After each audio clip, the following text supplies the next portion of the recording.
In today's video, I'm going to show you how to combine photos in CapCut on PC in just a few simple steps.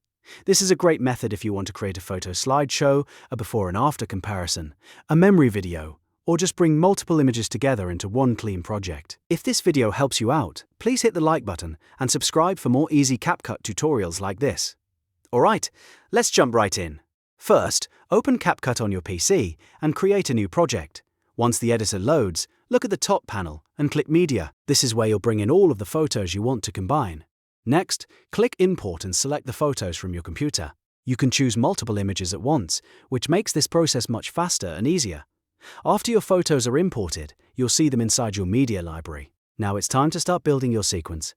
Drag the photos down to the timeline in the exact order you want them to appear.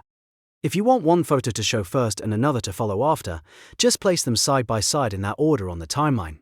You can rearrange them any time by clicking and dragging them into a different position. Once your photos are in place, the next step is to adjust how long each one stays on screen. To do that, simply hover over the edge of a photo clip in the timeline and drag it left or right.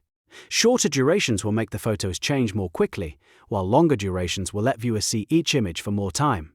This is really useful if you want your slideshow to feel fast and energetic or slow and cinematic.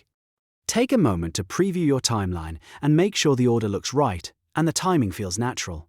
If needed, you can always go back and make small adjustments until everything matches your vision. And that's it. You've now combined multiple photos in CapCut by importing them, arranging them on the timeline, and setting the duration for each one. If this tutorial helped you, make sure to like the video, subscribe to the channel, and turn on notifications so you don't miss the next CapCut editing guide.